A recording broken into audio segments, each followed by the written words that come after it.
Hafa day and welcome to KWAM News Extra. I'm Sonia Artero.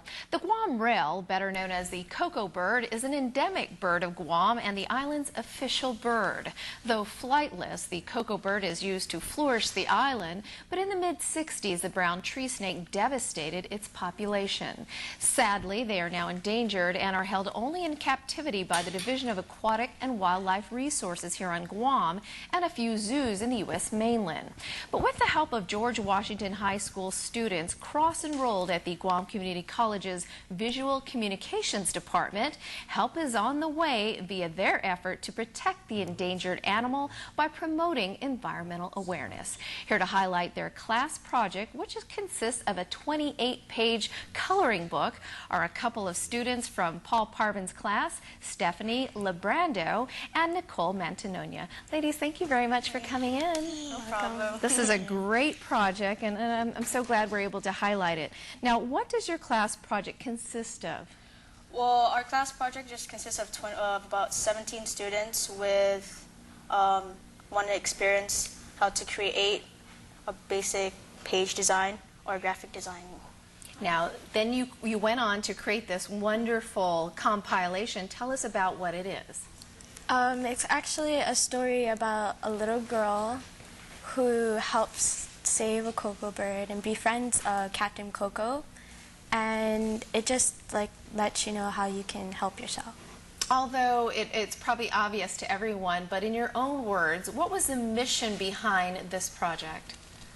Our mission is just to basically give an idea of what's happening with our Koko birds and how it's decreasing, and we just want them to just somehow save the Koko bird by doing simple things like picking up the trash and just do basic things. I was going to say, what was your reason in the first place?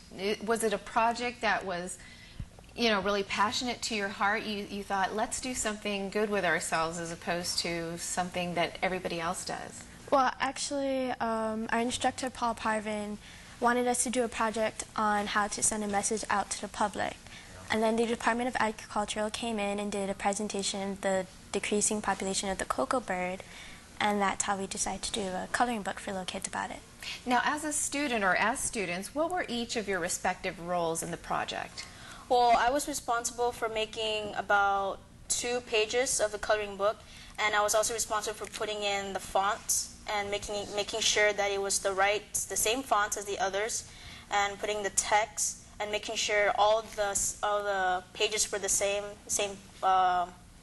size and all that stuff. Now, you're making it sound easy, but what were the difficulties or challenges that face you when doing that? I think the hard part was keeping everything the same and putting in the right amount of lines in each sentences so it doesn't go over the page and all that. And the drawing was the hard part because you need to have patience, and that's what I basically learned.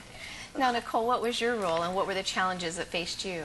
My part was putting together all the activity pages you would see in the book, and the hard part was getting it to fit the right size into the page and making sure that everything is accurate and all the drawings are nice and complete, and just basically figuring out what kind of the activity pages would little kids be able to do, like first graders, if it was too difficult or too easy, just making sure they could understand what's being asked of them. Has the project actually been scrutinized by the people for which it was meant for, the first graders? Has someone read it and do they understand it, or have you had any feedback or comments from them? We actually had, some of our classmates have younger nieces or nephews or younger brothers or sisters. We actually gave it to them to see if they were able to color the page or actually do the mazes or the crossword puzzles that we have in the activities. And did they enjoy it? What was the feedback? They enjoyed it. I actually gave some to my little friends, and they enjoyed coloring it, and I felt proud because we did it, and I just wanted to see if they were able to do it, and they were. And with the overall mission, did they actually understand what they were reading in the end? Somewhat, but they are still only first and second graders, so we still had to Okay, kind of explain it to help them. explain Right. what the whole mission was. All right, is there anything I didn't ask that you want to add before we close out this segment? No. Okay. That's okay. They're a little mamalo or shy, but that's okay because we're going to have a couple more students when we come back, so stay with us.